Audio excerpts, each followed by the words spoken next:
മാർക്കറ്റിൽ പ്രധാനമായിട്ടും 3 ട്രെൻഡുകളാണുള്ളത്. ഒന്ന് അപ്പ് ട്രെൻഡ്, ഡൗൺ ട്രെൻഡ്, പിന്നെ സൈഡ് വേസ് ട്രെൻഡ് അല്ലെങ്കിൽ കൺസോൾട്ടേഷൻ. അപ്പ് ട്രെൻഡ് എന്ന് പറയുമ്പോൾ പേര് പോലെ തന്നെ അത് മുകളിലേക്ക് പോകുന്നതിനാണ് ഇൻഡിക്കേറ്റ് ചെയ്യുന്നത്. ഡൗൺ ട്രെൻഡ് എന്ന് പറയുമ്പോൾ താഴത്തേക്ക് എന്നുള്ളതായിരിക്കും അതിന്റെ ഡയറക്ഷൻ. സൈഡ് വേസ് ട്രെൻഡ് എന്ന് പറയുമ്പോൾ മുകളിലേക്കുമല്ല താഴത്തേക്കുമല്ല, മറിച്ച് അതൊരു സൈഡ് വേസ് മൂവ്മെന്റ് ആയിരിക്കും തരുന്നത്. ഇതിനെ കൺസോളിഡേഷൻ എന്നും പറയാറുണ്ട്. ഇപ്പൊ നമുക്ക് ജസ്റ്റ് ഇങ്ങനെ നോക്കിക്കഴിഞ്ഞാൽ ഇപ്പൊ കാണാം, എനിക്ക് താഴത്തേക്ക് വരുന്ന പോലെ തോന്നാം, ഇത് മുകളിലേക്ക് പോകുന്ന പോലെയും തോന്നാം. പക്ഷെ നമ്മൾ ഇങ്ങനെയല്ല ഒരു ട്രെൻഡിനെ ഐഡന്റിഫൈ ചെയ്യേണ്ടത്. ഓക്കെ.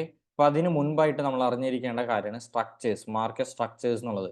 മാർക്കറ്റ് ഒരിക്കലും ഒറ്റ പോയിന്റിൽ നിന്ന് ഇങ്ങനെ കുത്തനെ മുകളിലേക്കോ അല്ലെങ്കിൽ കുത്തനെ താഴത്തേക്കോ വരില്ല, അല്ലെങ്കിൽ പോകില്ല.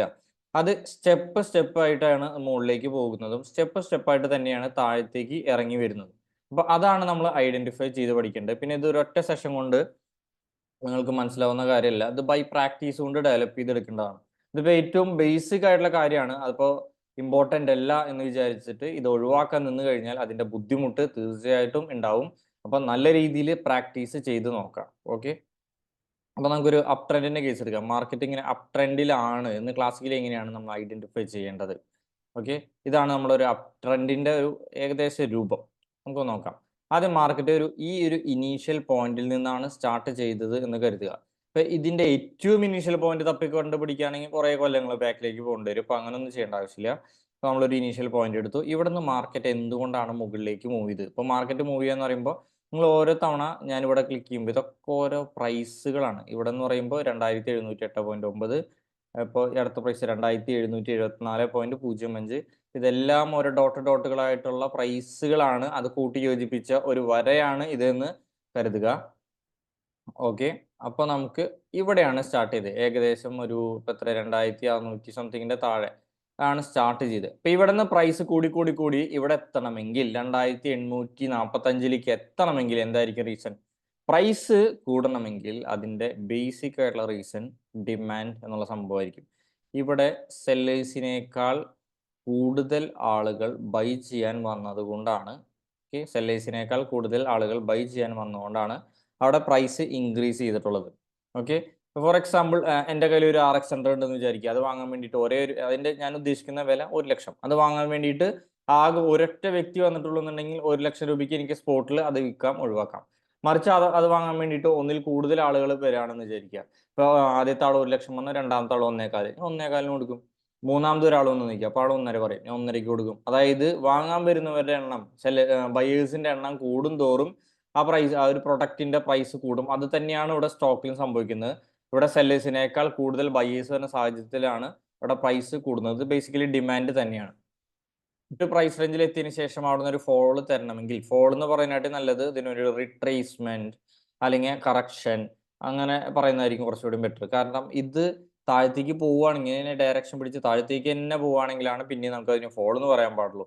അപ്പൊ അത് തിരിച്ചു കയറി പോകാൻ വേണ്ടിയിട്ടുള്ള ഒരു പുൾ ബാക്ക് എന്നുള്ള രീതിയിലാണ് ഇവിടെ തന്നിട്ടുള്ളത്. അപ്പൊ ഇതിനെ പുൾ ബാക്ക് എന്നോ റിട്രേസ്മെന്റ് എന്നോ ഒക്കെ നമുക്ക് വിളിക്കാൻ സാധിക്കും. അപ്പൊ ഇവിടുന്ന് ചെറിയ രീതിയിൽ ഒരു പ്രോഫിറ്റ് ബുക്കിംഗ് അല്ലെങ്കിൽ ഒരു സെല്ലേഴ്സിന്റെ ആധിപത്യം സംഭവിച്ചത് കൊണ്ടാണ് ചെറിയ രീതിയിലെങ്കിൽ പ്രൈസ് അവിടെ താഴ്ന്നിട്ടുള്ളത്. അപ്പൊ ഈ താഴ്ന്ന പോയിന്റിൽ ഇവിടെ ഡിമാൻഡ് അല്ലെങ്കിൽ ബയേഴ്സ് ആണ് ആക്ട് ചെയ്തിട്ടുള്ളത്. അപ്പൊ ഇവിടുന്ന് ചെറിയ രീതിയിൽ മാർക്കറ്റ് ഫോളോ ആയ സമയത്ത് അവിടെ തീർച്ചയായിട്ടും സെല്ലേഴ്സിന്റെ എണ്ണമാണ് കൂടുതൽ, ആരേക്കാളും ബയേഴ്സിന്റെ എണ്ണത്തെക്കാളും. ഓക്കെ.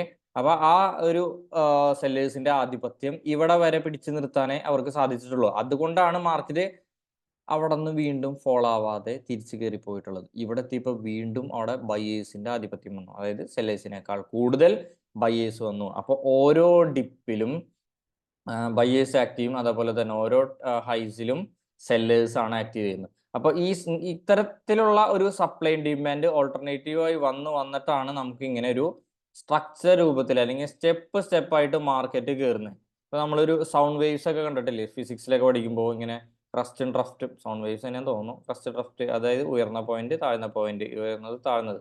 അതേപോലെ തന്നെ ഇവിടെയും ഉയർന്ന പോയിന്റും താഴ്ന്ന പോയിന്റും, ഉയർന്ന പോയിന്റും താഴ്ന്ന പോയിന്റും ഇങ്ങനെ ഓൾട്ടർനേറ്റീവ് ആയിട്ട് വന്നുകൊണ്ടിരിക്കും. ഓക്കെ. ഇതിനെ highs low, high low, high low എന്നുള്ള രീതിയിലാണ് പറയാം. അപ്പൊ ബേസിക്കലി മാർക്കറ്റ് ഇങ്ങനെയായിരിക്കും മൂവ് ചെയ്യുക. ഇനി നമുക്ക് ഡൗൺ ട്രെൻഡിന്റെ കേസ് നോക്കുകയാണെങ്കിൽ മാർക്കറ്റ് ഇതേപോലെ തന്നെ സ്റ്റെപ്പ് സ്റ്റെപ്പ് ആയിട്ട് തന്നെയാണ് താഴത്തേക്ക് ഇറങ്ങി. ഇവിടെ സെല്ലേഴ്സ് ആക്ട് ചെയ്തിട്ടാണ് മാർക്കറ്റ് താഴത്തേക്ക് ഇറങ്ങിയത്. ബയേഴ്സ് ആക്ട് ചെയ്തിട്ട് തിരിച്ച് ഒരു റിട്രേസ്മെന്റ് തന്നു.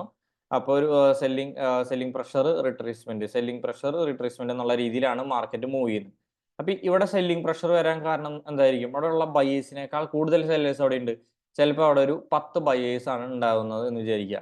അവിടെ ഒരു 80 സെല്ലേഴ്സ് വന്നിട്ടുണ്ടെങ്കിൽ സെല്ലേഴ്സിന്റെ എണ്ണം ഇവിടെ കൂടുതലാണ്. അപ്പൊ അങ്ങനെ സെല്ലേഴ്സിന്റെ എണ്ണം കൂടുമ്പോൾ മാർക്കറ്റിൽ പ്രൈസ് ഫോൾ ആവും.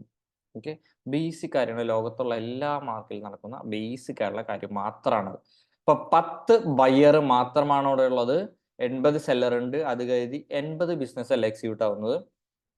ഏതാണ് കുറഞ്ഞ നമ്പർ? 10 ബിസിനസ് തന്നെയാണ് എക്സിക്യൂട്ട് ആവുക. ബാക്കി 70 ഓർഡേഴ്സ് 70 സെല്ലിംഗ് ഓർഡേഴ്സ് അവിടെ പെൻഡിങ് ആയിട്ടായിരിക്കും കിടക്കുന്നത്. ഓക്കെ, പെൻഡിങ് ആയിട്ട്. ഈ പെൻഡിങ് കൊണ്ടാണ് മാർക്കറ്റിനെ അങ്ങോട്ടും ഇങ്ങോട്ടൊക്കെ മൂവ് ചെയ്യിക്കുന്നത് യഥാർത്ഥത്തിൽ. ഓക്കെ, ഇതാണ് അവിടെ സപ്ലൈ എന്നുള്ള സംഭവം കൊണ്ടുവരുന്നത്. ഓക്കെ, സ്ട്രക്ചേഴ്സ് എങ്ങനെയാണ് ഐഡന്റിഫൈ ചെയ്യേണ്ടത് എന്ന് ചെറിയ രീതിയിൽ ഒന്ന് നോക്കി നോക്കാം. ഇതിനനുസരിച്ച് നിങ്ങൾ പ്രാക്ടീസ് ചെയ്യണം. അപ്പോൾ മാർക്കറ്റ് ഇങ്ങനെയായിരിക്കും മൂവ് ചെയ്യുക എന്ന് പറഞ്ഞു. അപ്പോൾ ആദ്യം ഒരു ഇൻസെപ്ഷൻ പോയിന്റിൽ സ്റ്റാർട്ട് ചെയ്തു, ഒരു ഹൈ രൂപീകരിച്ചു. അപ്പോൾ ഇതിനെ നമ്മൾ ഹൈ എന്ന് വിളിക്കും, ആദ്യത്തെ ഉയർന്ന ഭാഗം. പിന്നെ അവിടെ നിന്ന് ഒരു കറക്ഷൻ, പുൾ ബാക്ക് എന്നുള്ള രീതിയിൽ താഴത്തേക്ക് ഒന്ന് തിരിച്ചു കയറി പോകാൻ തന്നെയാണ്. അപ്പം ഇങ്ങനെ തന്ന ആ ഒരു ഡിപ്പിനെ ലോ എന്ന് വിളിക്കും. അതിനെ എൽ കൊണ്ട് ഡിനോട്ട് ചെയ്യുന്നു. ഓക്കെ, എൽ കൊണ്ട് ഡിനോട്ട് ചെയ്യുന്നു. സോറി. അപ്പൊ നമുക്ക് ഇവിടെ ഹൈ ഉണ്ട്, താഴെ ഒരു ലോയും ഉണ്ട്. ഓക്കെ, അപ്പോൾ ഈ ഒരു ഹൈ ഇവിടെ ഉണ്ടായിരുന്നു. ഹൈ എന്ന് ഉദ്ദേശിക്കുന്നത് ആ ഉയർന്ന പ്രൈസ് റേഞ്ച്. മാർക്കറ്റ് ഇവിടെ നിന്ന് ഇവിടം വരെ സഞ്ചരിച്ചു, അവിടെ നിന്ന് ഇവിടം വരെ ഇപ്പൊ എത്തി നിൽക്കുന്നുണ്ട്. ഇവിടെ നിന്ന് ഇവിടം വരെ പോയി ഇവിടെ എത്തി നിൽക്കുന്ന സാഹചര്യത്തിൽ ഏറ്റവും ഉയർന്ന പ്രൈസ് എന്ന് പറയുന്നത് ഈ 2994. അത് റൈറ്റ് സൈഡിൽ ഇങ്ങനെ കാണാം. അപ്പോൾ ഇതാണ് നമ്മുടെ ഉയർന്ന പ്രൈസ്. ഈ ഉയർന്ന പ്രൈസിനെ ജസ്റ്റ് ഒന്ന് മാർക്ക് ചെയ്ത് വെച്ചേക്കാണ്. ഈ ഉയർന്ന പ്രൈസ് ക്രോസ് ചെയ്യുന്നത് വരെ ഇത് തന്നെയാണ് ഹൈ. അത് ക്രോസ് ചെയ്യുന്നവരെ ഇപ്പൊ ഏതൊരു സാഹചര്യം നോക്കുകയാണെങ്കിൽ ഇത് ക്രോസ് ചെയ്യുന്നവരെ, ഇപ്പൊ മുല്ലപ്പെരിയാർ ഡാമിന്റെ 136 ഇപ്പോഴത്തെ ടോപ്പ് എന്ന് പറയുന്നത്. 136 എന്ന് ക്രോസ് ചെയ്യുന്നു, 136 മീറ്റർ എന്ന് ക്രോസ് ചെയ്യുന്നു. അതുവരെ 136 ഹയസ്റ്റ് ലെവൽ. 136 അടി ക്രോസ് ചെയ്തതിന് ശേഷം പുതിയൊരു ഹൈ വരില്ലോ, 137 വന്നല്ലോ. അതേപോലെ തന്നെ ഇവിടെ അങ്ങനെ ക്രോസ് ചെയ്തിട്ടാണ് പുതിയൊരു ഹൈ രൂപപ്പെടുന്നത്. അപ്പൊ ആദ്യത്തെ ഉയർന്ന ഭാഗത്തെ ഹൈ അല്ലെങ്കിൽ എച്ച് കൊണ്ട് ഡിനോട്ട് ചെയ്യുന്നു. അതിനെ ബ്രേക്ക് ചെയ്ത് വരുന്ന രണ്ടാമത്തെ ഉയർന്ന ഭാഗത്തെ ഹയർ ഹൈ എന്നുള്ള രീതിയിലാണ് നമ്മൾ വിളിക്കുക. അതുപോലെ ഇതിനെ ലോവർ ലോ എന്നല്ല, ഹയർ ലോ എന്നാണ് വിളിക്കുക. നമുക്ക് ഡൗൺ ട്രെൻഡും കൂടി പറഞ്ഞു കഴിയുമ്പോൾ നിങ്ങൾക്ക് മനസ്സിലാവും. അപ്പോൾ നമുക്ക് ഇവിടെ ഒരു പോയിന്റ് ഉണ്ട്. ഒരു ഹൈ തന്നു, ലോ തന്നു, ഹയർ ഹൈ തന്നു, ഹയർ ലോ തന്നു, higher high, higher low, higher high എന്നുള്ള രീതിയിൽ ഓൾട്ടർനേറ്റീവ് ആയിട്ട് ഇങ്ങനെ ഉയർച്ചയും താഴ്ചയുള്ള പോയിന്റ്സ് വന്നുകൊണ്ടിരിക്കും. ഇപ്പൊ ഇതൊരു അപ് ട്രെൻഡിലാണെങ്കിൽ നമുക്ക് എങ്ങനെ ഇത് അപ് ട്രെൻഡ് ആണെന്ന് മനസ്സിലാക്കാം. നമ്മൾ മാർക്കറ്റിൽ ഡ്രോ ചെയ്ത് നോക്കുമ്പോൾ ഇത് ഹയർ ഹൈ ആണ് തരുന്നത്, അല്ലെ കണ്ടിന്യൂസ് ആയിട്ട് ഹയർ ഹൈ തരുന്നുണ്ടോ എന്ന് നമ്മൾ ശ്രദ്ധിച്ചാൽ മതി. ഇവിടെ ഒരു ഹൈനെ ബ്രേക്ക് ചെയ്തിട്ടല്ലേ പുതിയൊരു ഹൈ രൂപപ്പെട്ട്. ശ്രദ്ധിക്കുക, ഇവിടെ ഒരു ഹൈനെ ബ്രേക്ക് ചെയ്തിട്ടാണ് പുതിയൊരു ഹൈ രൂപപ്പെട്ടത്. അപ്പോൾ ഈ ഹൈനെയും ലോയിനെയും ഒക്കെ നമ്മൾ സ്ട്രക്ചേഴ്സ് എന്ന് വിളിക്കുക. ഹൈ എന്ന് പറഞ്ഞ സ്ട്രക്ചറാണ്, ലോ എന്ന് പറഞ്ഞാലും സ്ട്രക്ചറാണ്. അപ്പൊ തൊട്ടു മുൻപുണ്ടായിരുന്ന ഒരു ഹൈനെ ബ്രേക്ക് ചെയ്തുകൊണ്ട് പുതിയൊരു ഉയർന്ന ഭാഗം അല്ലെങ്കിൽ ഒരു ഹൈ രൂപപ്പെടുന്നു. ഈ ഒരു പ്രോസസ്സിന് പറയുന്ന പേരാണ് ബ്രേക്ക് ഓഫ് സ്ട്രക്ചർ. ഇപ്പൊ നോർമലി നമ്മൾ അതിനെ BOS എന്നാണ് പേരിട്ട് വിളിക്കാറ്. ഓക്കെ, പേരിട്ട് വിളിക്കുന്നതല്ല, അതിന് ഷോർട്ട് ഫോം ആയിട്ട് യൂസ് ചെയ്യുന്നു. അപ്പോൾ ഇതിന്റെ അർത്ഥം എന്താ? തൊട്ടു മുൻപുണ്ടായിരുന്ന ഒരു ഉയർന്ന ഭാഗം അല്ലെങ്കിൽ ഒരു ഹൈനെ അല്ലെങ്കിൽ ഒരു സ്ട്രക്ചറിനെ ബ്രേക്ക് ചെയ്തുകൊണ്ട് പുതിയൊരു സ്ട്രക്ചർ രൂപപ്പെടുന്നു. ഇപ്പൊ ഇതിൽ ഏത് സ്ട്രക്ചർ എന്ന് വെച്ച് കഴിഞ്ഞാൽ നമുക്ക് ഇതൊരു സ്ട്രക്ചറായിട്ട് പറയാം. ഇപ്പൊ ഇതൊരു ഹൈ ആണ്, അതിനൊരു സ്ട്രക്ചറായിട്ട് പറയാം. ഇപ്പൊ നമുക്ക് ഈ ലോയിനും ഒരു സ്ട്രക്ചറായിട്ട് പറയാം. ഇപ്പൊ ഈ ഓരോ ഉയർന്ന ഭാഗവും ഞാൻ ഗ്യാപ്പ് ഇട്ട് വരച്ചെന്നുള്ളൂ. ഓരോ ഉയർന്ന ഭാഗവും ഓരോ താഴ്ന്ന ഭാഗവും ഒക്കെ ആ കോൺ ഷേപ്പിലുള്ള ഭാഗങ്ങൾ, വി ഷേപ്പിലുള്ള ഭാഗങ്ങൾ, ഇതിനൊക്കെ സ്ട്രക്ചർ എന്ന് വിളിക്കുക. സ്ട്രക്ചർ. അപ്പൊ സ്ട്രക്ചർ എന്ന് പറഞ്ഞാൽ ഹൈയും സ്ട്രക്ചറാണ്, ലോയും ഒരു സ്ട്രക്ചറാണ്. ഓക്കെ, അപ്പോൾ ഈ ഹൈ എന്ന സ്ട്രക്ചറിനെ ബ്രേക്ക് ചെയ്തിട്ട് പുതിയൊരു സ്ട്രക്ചർ അവിടെ രൂപപ്പെട്ടു. ഇതിനെ ബ്രേക്ക് ഓഫ് സ്ട്രക്ചർ എന്ന് വിളിക്കും. അപ്പൊ ഒന്നുകൂടി പറയാണ്, തൊട്ടു മുൻപുണ്ടായിരുന്ന ഒരു ഹൈനെ ബ്രേക്ക് ചെയ്തുകൊണ്ട് പുതിയൊരു ഹൈ രൂപപ്പെടുന്ന ആ പ്രോസസ്സിനെ വിളിക്കുന്ന പേരാണ് ബ്രേക്ക് ഓഫ് സ്ട്രക്ചർ. ഓക്കെ,